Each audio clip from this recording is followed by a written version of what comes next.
love to do that, to teach and amplify and share out things that I'm learning or have been taught or observed.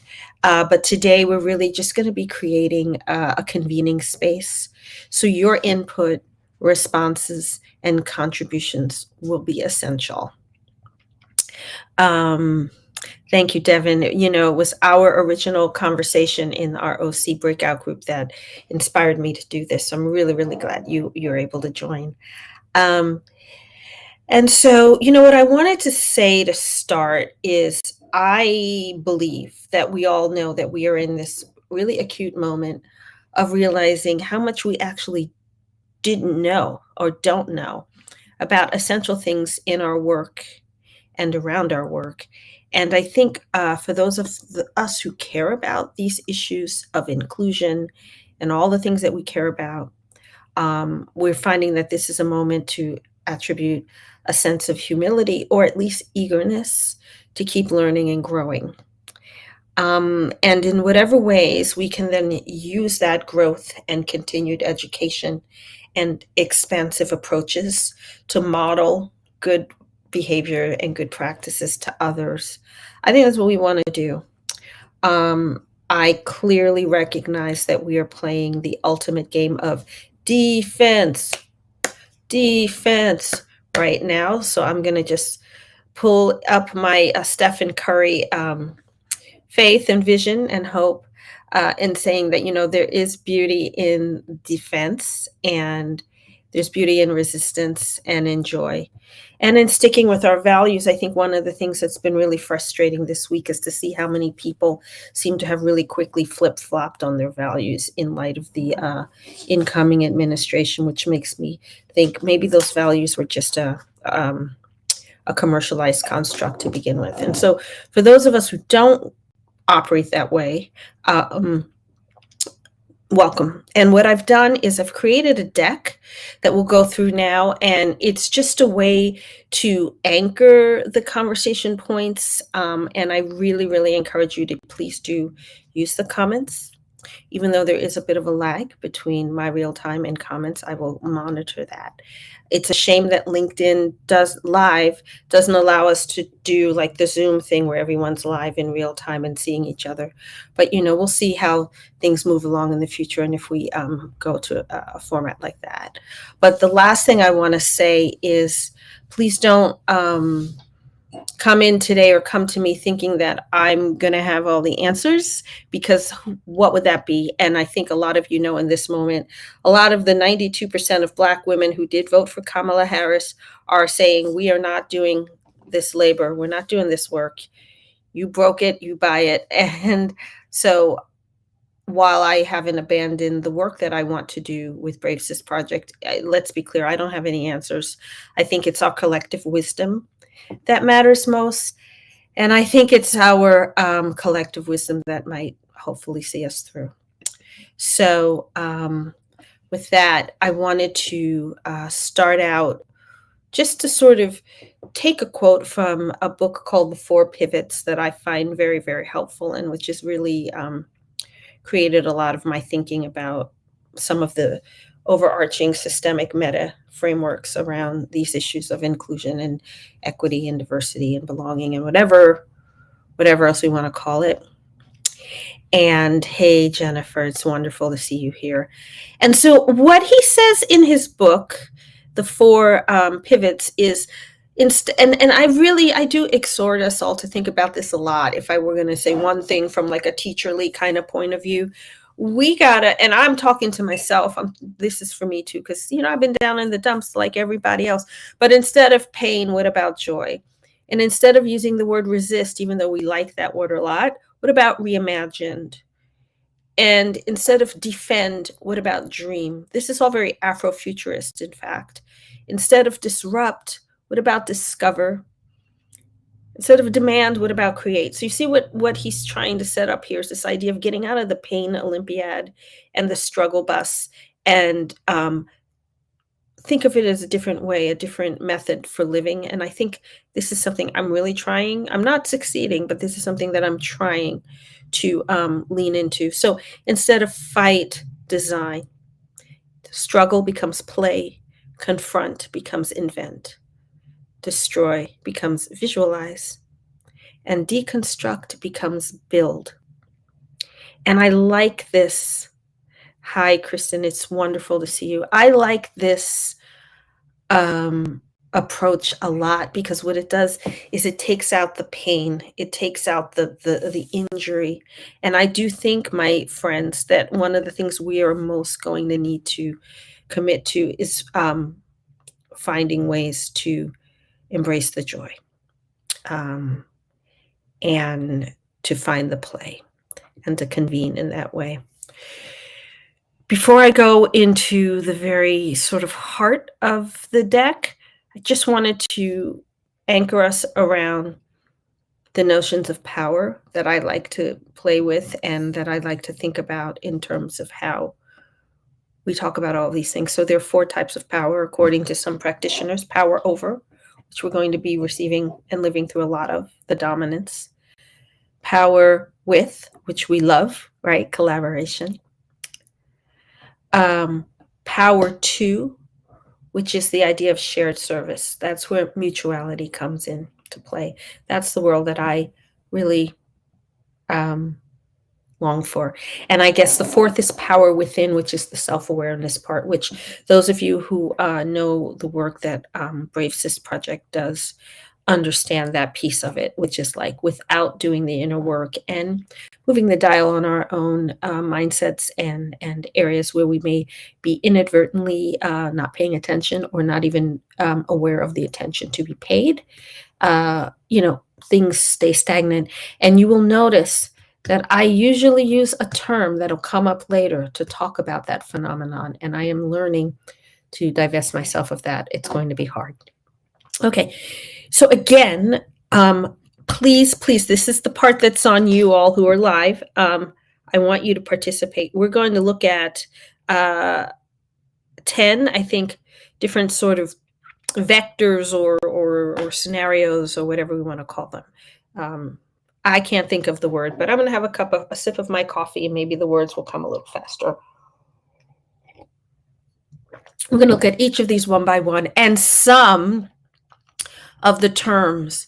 So I want to ask you, because of the lag between my speaking and your hearing and your typing and my reading, I want to ask you to just, if you have a pen or anything, or take a screenshot, whatever, write these down so you can start thinking about them ahead of time. And yes, Jennifer wrote yes to coming up with answers together. And Elaine said, it is definitely our baton to pick up, white women and others.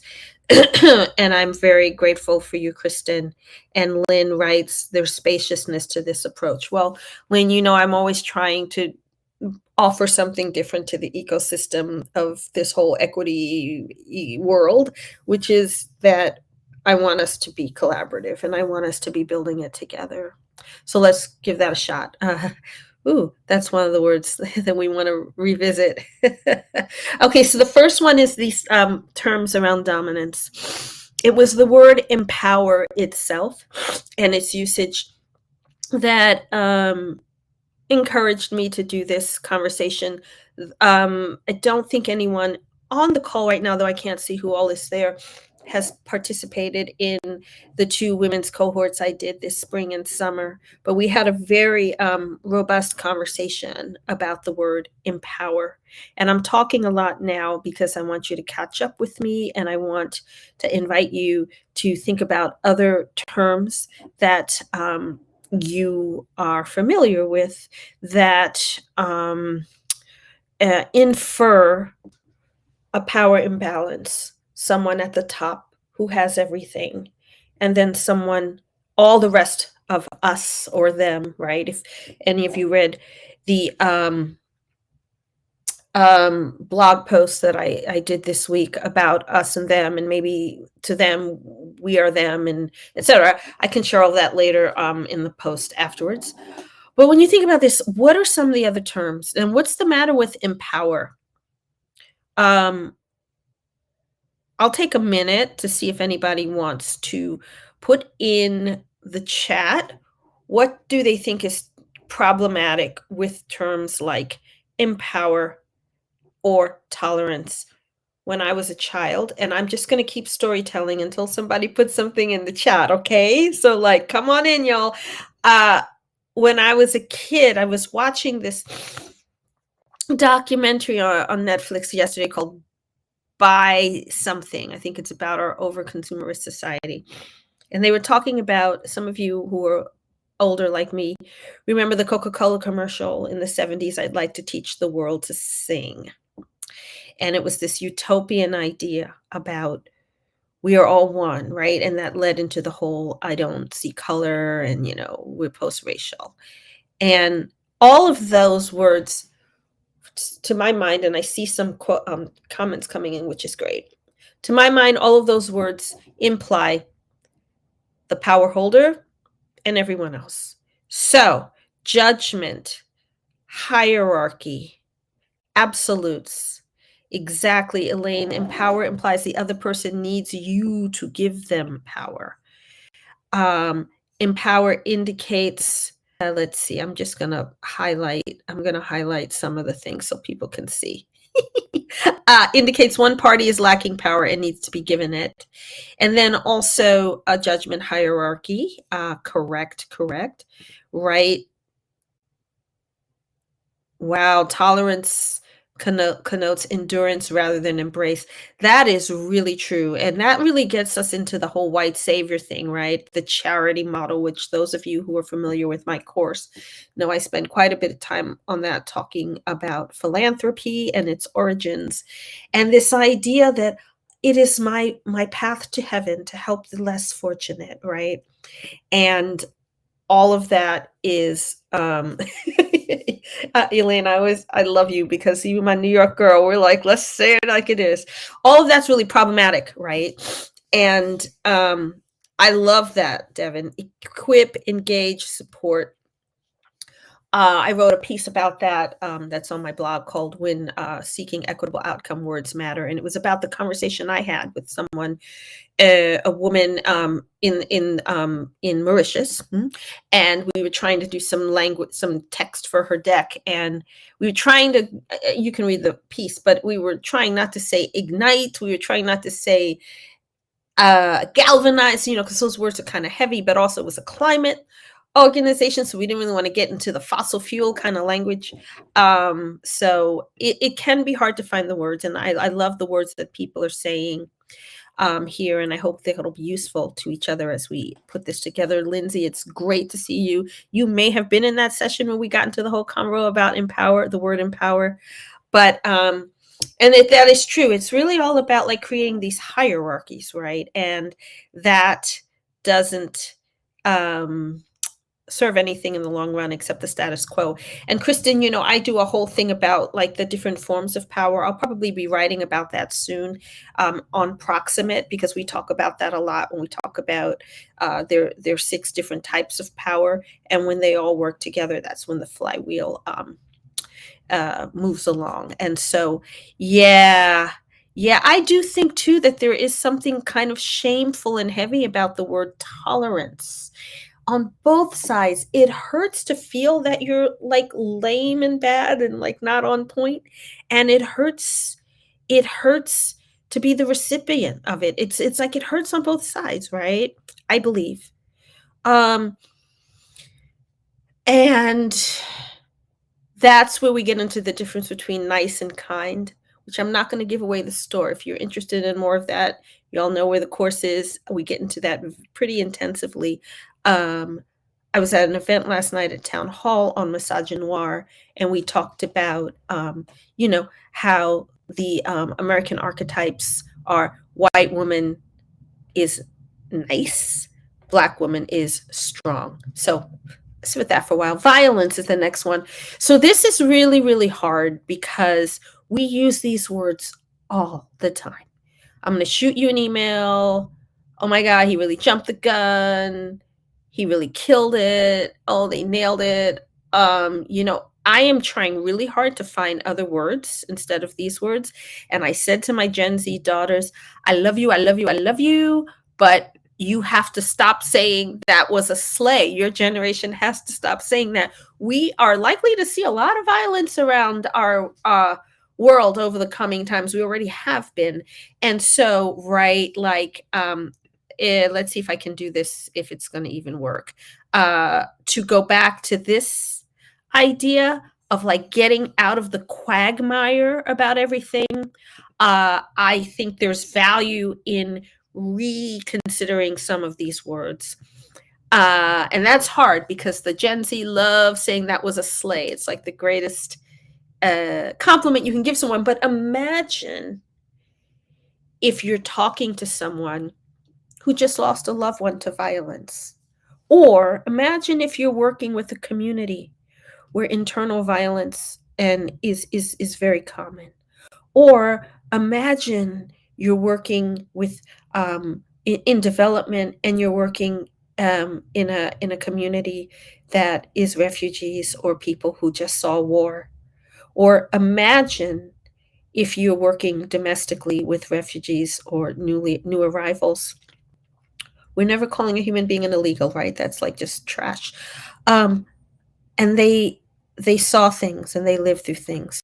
So it's really about this vector of empathy before we speak. And it is the big unlearning of all of us, especially people like me who have fast moving minds.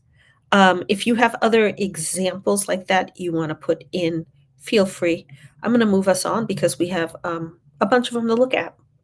So, like I just said, I don't think anyone on this call refers to a person as an illegal, right? Like we don't refer to a person as a black or an Asian. We first of all, people are people and adjectives are not people, but also no one is illegal. That is a status that they don't claim for themselves, and it's pretty insulting. But did you know the origin of this is what I'm trying to get at is how many things we say and do that we don't even know. And so the origin of grandfather clause actually is steeped in anti-black racism. It was a way of disenfranchising Black Americans while letting white voters maintain their voting rights.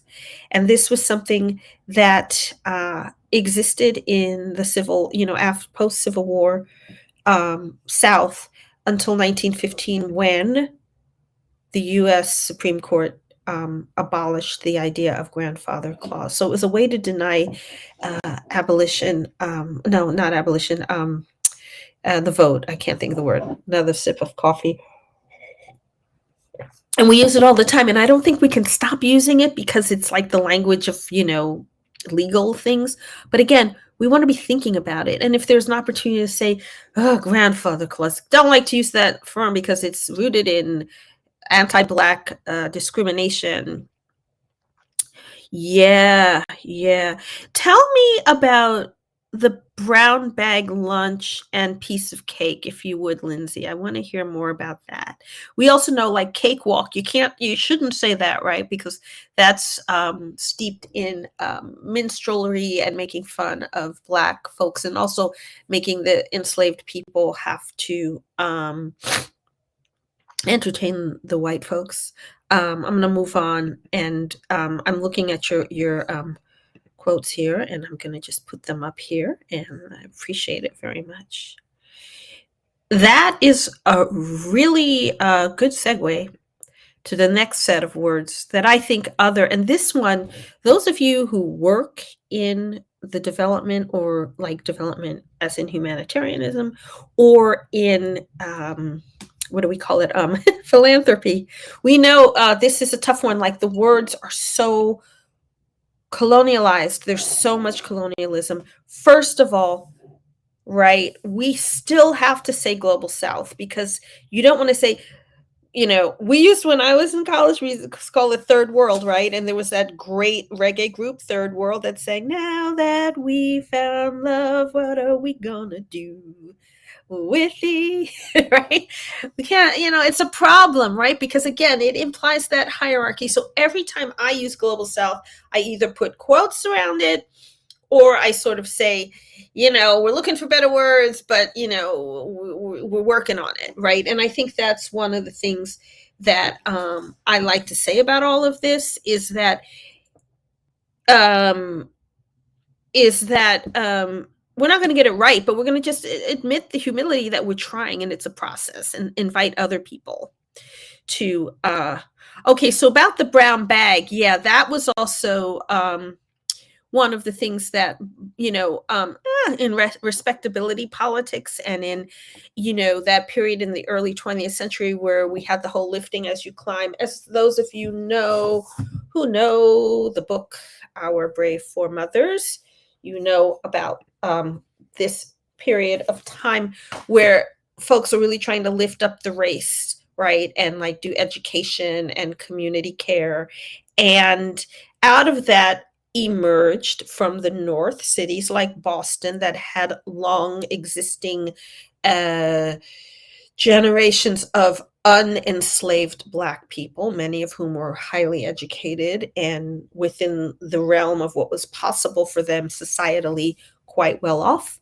So that was the beginning of the Black elite, and groups like Jack and Jill and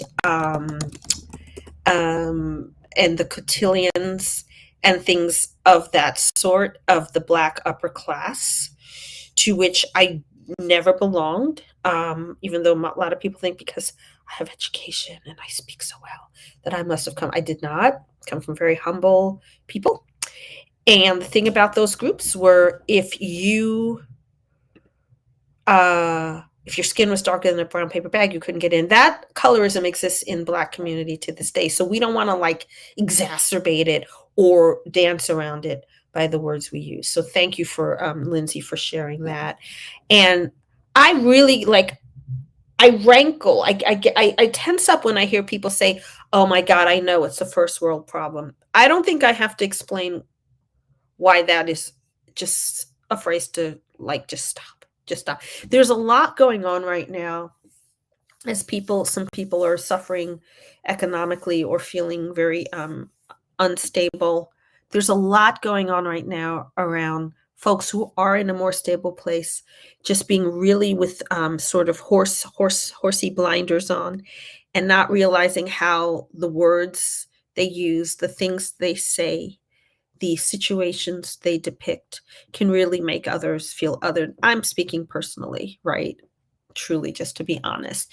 I don't really have tolerance for people telling me right now about their trip to wherever and the problem they had with their house in Italy, because of that. It just comes across as entirely insensitive and not taking other people's lived experience into account. And so I really, really loathe the term first world problem. Let's go into appropriation. Now, many of you know I do a whole workshop called Appropriation or Appreciation. Lindsay, you were part of that, and it's like one of my favorite workshops to do because it just gets so like loose and expansive and creative. And the three main things to say are you don't want to appropriate cultures that you don't either belong to or you have been given express permission by them to incorporate into your brand. That's the second piece. People do this for their brand uplift. And the third is your ability to drop that cosplay and go back to your regularly scheduled white, middle class, comfortable life, right? And so those are the reasons. That's the test. Short. Still, the workshop's good. If I do it again, you should come check it out. Or if you have an employer that wants to do these types of training, so hit me up, because it's a really interesting process to go through. So appropriation, please, I'm trying myself. Stop saying spirit animal. It just like, what could we say instead of spirit animal? I would love some suggestions, right? It is not okay to Indigenous people to trivialize their sacred rites and rituals. And also, like, I still hear people say things like, "We're gonna powwow about that later," or "They're on the war path." Phrases like that. Please feel free to drop others in. I just picked some from indigenous culture, but there are so many. I think this is like an equal opportunity discriminatory, microaggressive word space. We do it with Black culture. We do it with Asian culture. Really, we do it with any culture that isn't white. I'm just trying to think. I guess you could say cowboy up and things like that, or an appropriation, but it's difficult to consider something appropriation when it is coming from the dominant culture, right? And let's see if I get the right one back. Yeah, right. This whole thing of power over. Um, it's just not cool. Just not cool. Let me just move on to the next one here again. The appropriation. Yep, Jennifer, it's one of my favorites. On and on and on we go. um, Whoa, Elaine, I have never heard that expression, opening the kimono. That is just beyond outrageous. Good Lord. For those of you who care about these things, I will put in the chat of this event after the fact a couple of links to some resources just to keep your mind open and thinking about this. Some things I included in my course, so they're free to the public. So I'll put them here. Let me just make a note of that because I will forget. Add the videos. Okay, cool. Thanks for your patience. Got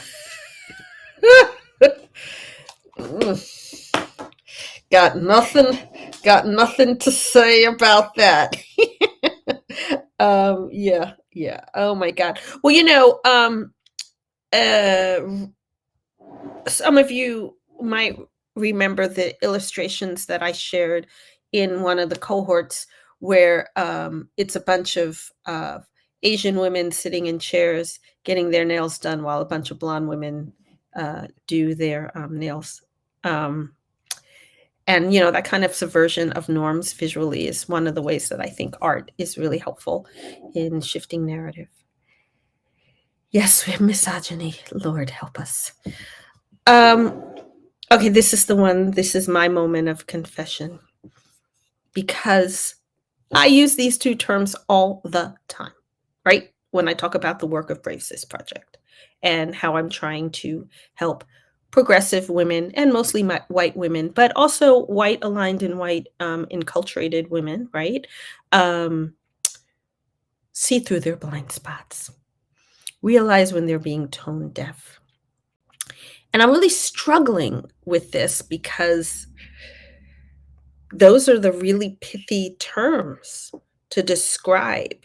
Like, instead of saying blind spot, if you were to say areas of discrimination of which they are not aware because they have not done the inner work of analyzing the reality of the people. The person's fallen asleep or moved away, right? And so that's one of the reasons why, advertising and branding for decades and generations now use these problematic, pithy words, right? Because they're short and sweet. And so I have never even heard that, Kristen. That's a little, you don't look or seem autistic. It's almost a little bit like, oh, you're so articulate, right? And I was just watching a video this morning about that on Instagram. There's a new trend on TikTok right now. Let me see what it's called. Hold on. Let's see if it shows up.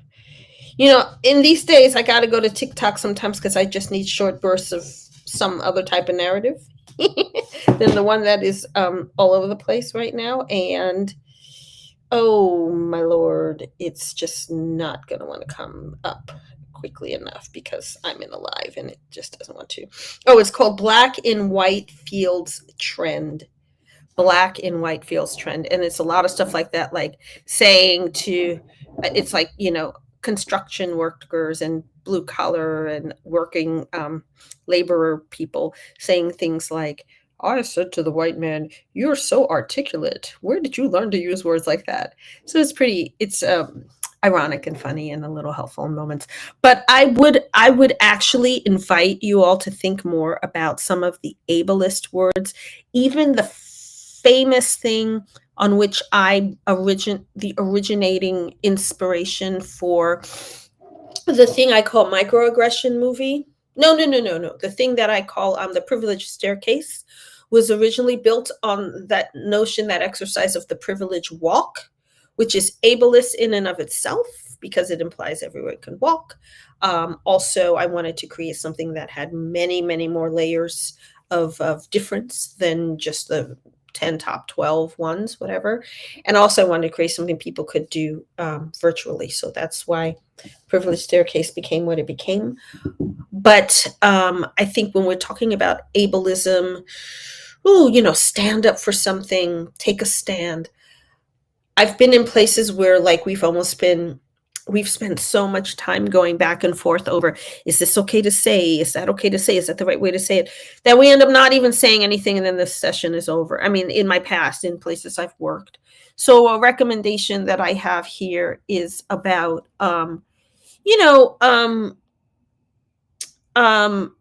recommendation I have here is have some ground rules, just some shared agreements. And let's see, Robin, you're saying reaction to blind spot and tone deaf.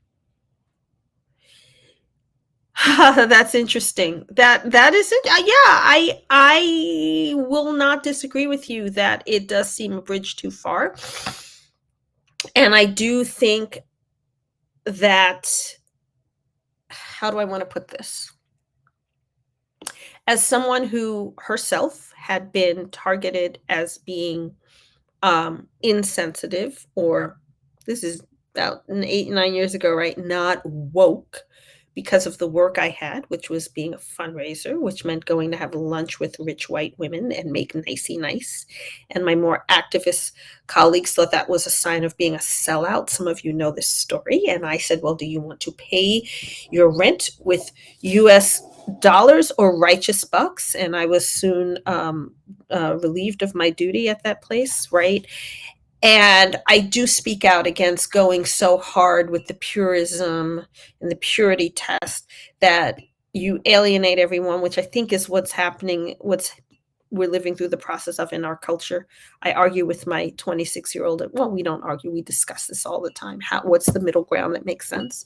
And so the piece that I want to say about that, maybe being a bridge too far, is that we can just be sensitive about it and say, we know sometimes certain terms feel uncomfortable or ableist, and we want to have a conversation about that really briefly, but, make an agreement that we're going to use it with quotes around it or whatever. It's about knowing your audience. And Sherry, I really, really appreciate your coming in here because you actually are working in the disability rights space. So I recommend everyone click on the link she shared, and I will read what she wrote. If a culture's language is full of pejorative metaphors about a group of people, that culture is not going to see those people as fully entitled to the same inclusion as people in a more favored group. Ecco lali. I mean, that's just the thing of it. So again, like Robin, I entirely agree with you, and you are my equitable design, liberatory design, UX. I was going to say guru, but I'm not going to say that. You are my teacher in this, and so I completely I always appreciate everything that you are saying. And I think the cool idea that we're touching on here is that there's always going to be a continuum and a spectrum of these things. I'm just throwing out some of the big ones so we have food for thought and opportunity for fuller ongoing investigation or exploration. The nicey nice. Yeah, Jennifer, I did a lot of that in the cohort. Didn't do so much. I didn't work with the white women in the retreat as much, so we didn't really have time to get into all of that. But if that interests you, stick around and you'll see the very great sale I'm doing on the course, because we get into that big time. And the reason I did the course, y'all, well, one, I'm trying to keep Brave Sis alive so I can keep doing this work. But also it's my way of going one to many, because I've been asked to do a lot of conversations one to one, talk to this person. And I was just, let me just put it all out in one place and give it to people to have something to reflect on. And it is true that it is easy to change language. It's all about the practice, right? Like, let's see, if you all can see, I'm zooming over here. There's my exercise bike that I just moved into my office because we rearranged some stuff. I gotta do the practice, y'all. I gotta get on that bike more than like 15 minutes twice a week, right? That's not good. So it's about the practice, about making the commitment to ourselves. And that's why I don't call this stuff DEI. This is just becoming a better person, frankly, like a better leader, a better human being. And Devin, I'm reading you. I don't think reactions are bad things. Why do I feel this way? Maybe I won't come to a decision one way or the other. Where are we? Let me see. Sorry.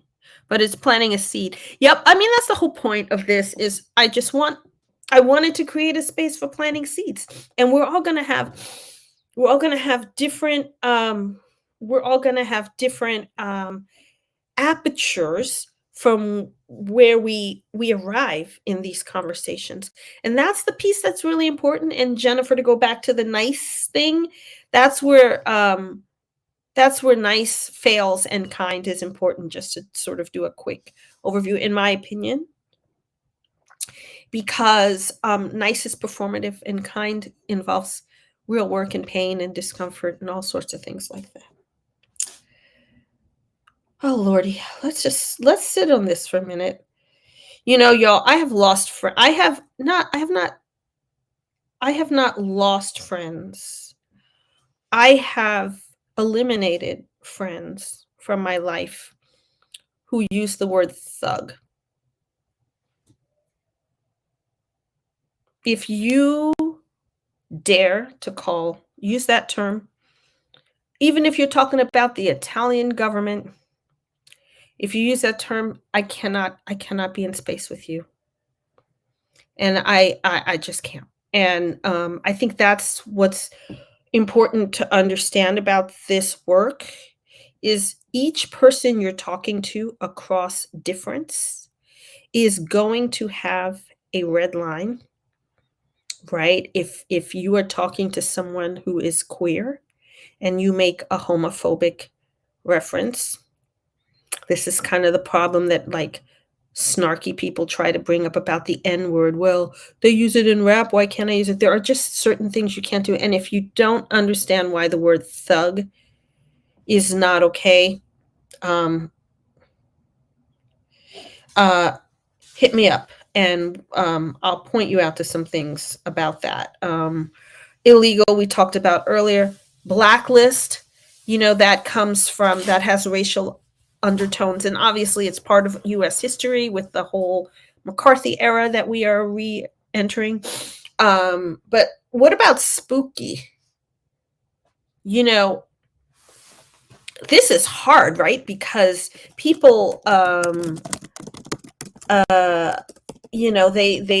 is the spooky season, but it's superstitious, but it has a racist origin. And I just want folks to know that when it was first used in the 19th century, apparently it came from a Dutch word, but during World War II, white American soldiers started referring to their Black infantrymen peers as spooks. And I'm reading from Newsweek right now. Originally, pilots of Tuskegee Institute, so we know all about Tuskegee, were called Spookwaffe, a play on the German term Waffe, which means weapon or gun. And when airmen returned from their posts with the nickname white Americans adopted the name and began linking the term spook to blackness, and therefore transitioning the word into a racial slur. And there was a book I do remember. Well, it was a book first, but I remember the movie called "The Spook Who Sat by the Door." And it was the fictional story of the first Black CIA agent, Lawrence Cook. The reference of the word spook serves as a reference to the fact that he is a spy, but the term is also used in a racially offensive way by the people that Lawrence encounters. And so there's just more about words and etymology that we sometimes don't know. And I will probably be writing more about that kind of stuff because that really interests me. So just follow Brave Sis Project and you'll see more. Okay. I'm going to move on to the next word.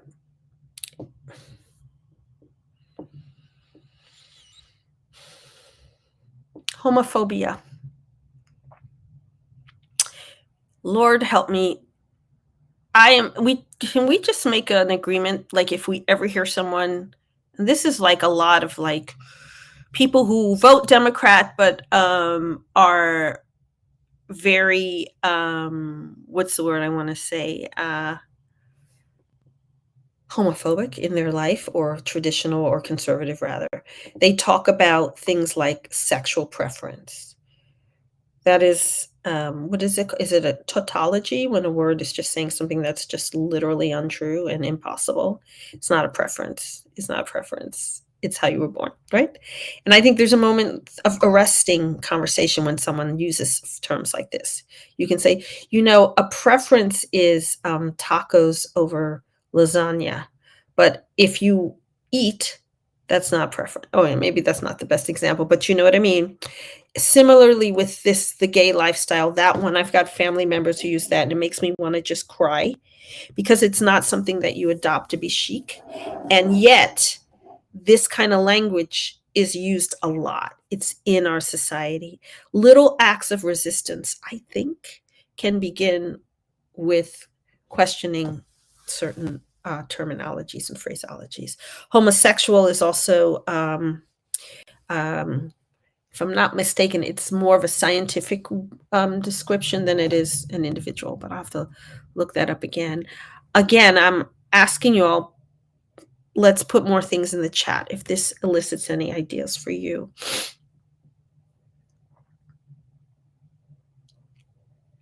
So I'm really interested in conversations around class these days. And as some of you know, one of the cool things about having a digital course is that you can update things and add things as you go along. It's not like a book where once it's printed, that's it.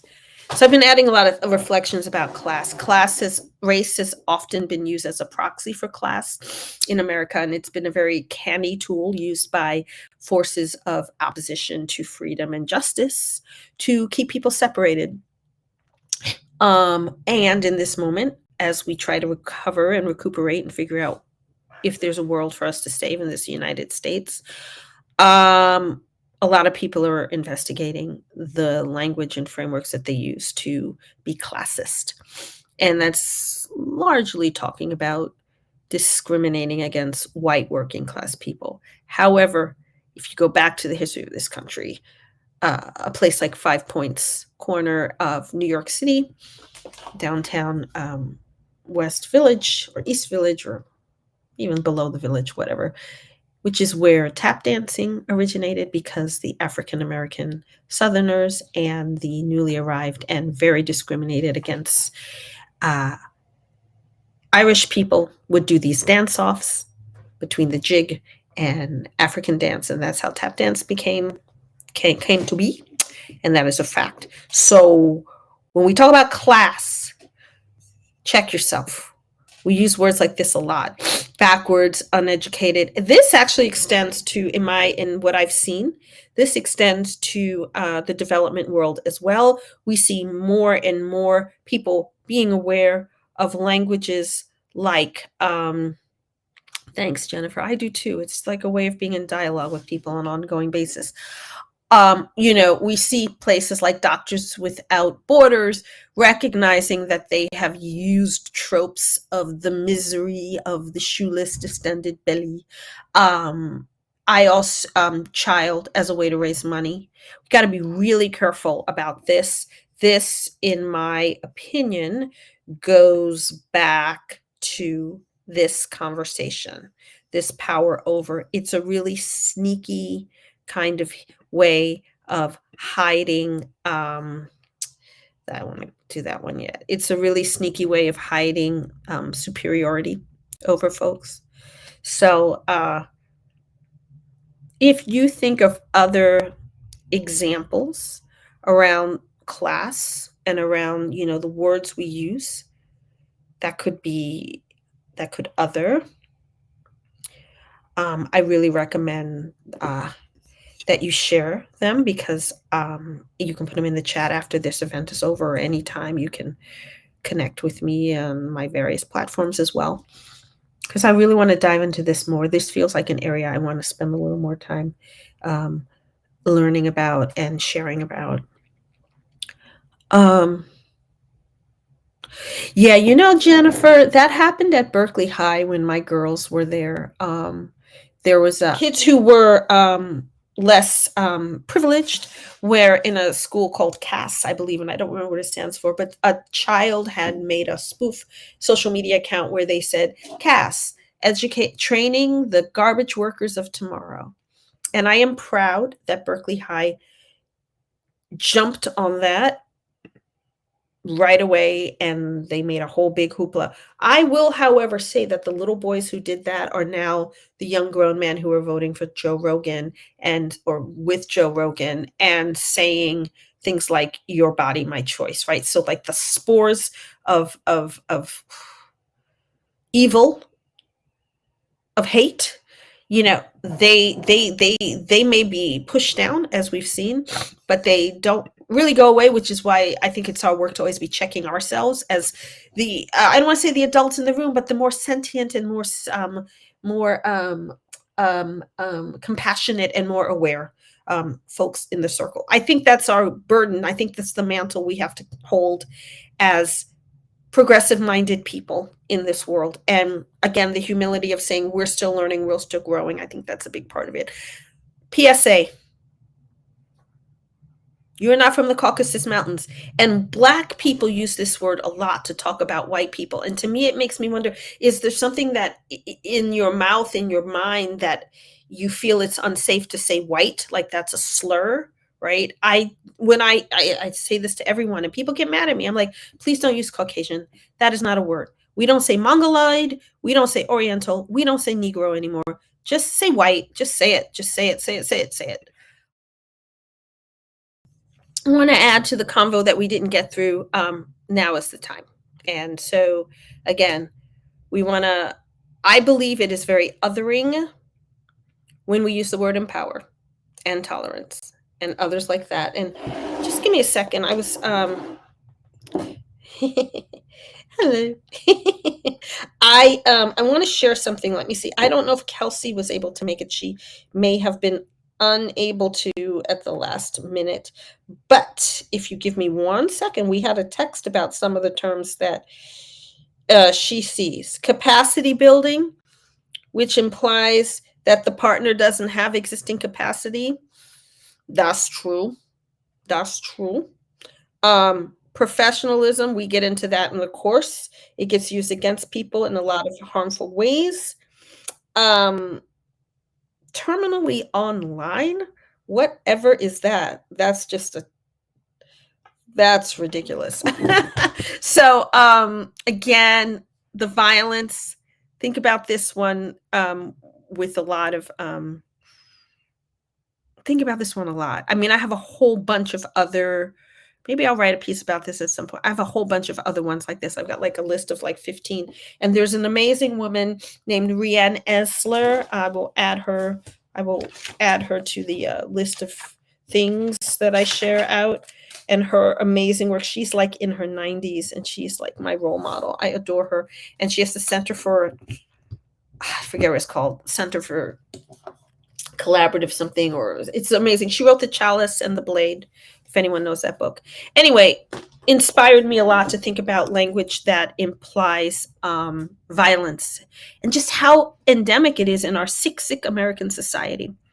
And when I say American society, it's global society, because Hollywood and media create these narratives and then they disseminate them all over the world, right? I don't have it with me, but right now I've been reading a book called Post Traumatic Slave Syndrome. I will share that as well, and I have shared that on my LinkedIn anyway. And she talks about how, like, she was with a bunch of Black kids in the US, and like there's all this tension about sit still, be quiet, blah blah blah, and then she goes to a village in Africa, and it's like the kids are running around and having fun and being free, and Joy DeGruy makes the connection that it's because back in the 30s and 40s, and even in the times of slavery, if your Black child acted up too much, the enslaver would, if the baby was crying, they drown the baby, or they do all these, and so there's this epigenetic desire to keep the kids quiet and in their place so they don't get in trouble. Think of young men like who were lynched for whistling at a woman, allegedly or not, right? So it's this thing of safety. But in African villages, they don't have that concern because they weren't enslaved. It's an interesting theory, and I believe there are elements of it that are true. But I also know that the ubiquity of American culture and things like, thug life, right? Which, when we adopt those words ourselves, we are complicit in the harm, whether it's groovy or not. I'm just going there. Anyway, I'm saying a lot of things at once. I've interrupted myself and I don't remember really what I was going to say, but it's the idea of language ending up as being a tool that can, I guess the bottom line is language giving people more joy and opportunity and agency, or is it restricting them to categories that are othering? So really, to close out our time, that's the main question that I think I would like to continue conversating about is, are we using words that inadvertently could sting someone and make them feel othered? And in this moment where it is so incredibly acute that we try to find ways to come together, it's extremely important that we remain ever sensitive and commit to doing work, commit to doing labor of being in place with people in ways that are authentic, real, honest, humble. It's my prayer. That's my hope. That's my offering. Take a minute more if there's any more comments or thoughts that folks want to share. Thank you, Robin. From the heart, I know this is what I was anointed to do, and it's an honor and a real grace that so many of you stuck with it this whole time to listen through. And, let's stay in touch. I may be doing more. We just don't really know. We're all in a moment of trying to figure out what the next horizon is going to be about. But I appreciate it. Yeah, you know what, folks, let's see. Thank you, Lindsay. Let's see what he's saying. I appreciate you too, and I hope. Yeah, let's make those the key words for 2025. This is our projet 2025. Okay, let's be real. Let's be humble. Let's be honest. Let's be brave. Thank you, everybody. Appreciate you all, and I'm going to end the stream and sign us off. And happy Thanksgiving. I'm very thankful to you all for spending this time with me. I felt less alone, and community is what's going to keep us going. So, bisous. Bye-bye.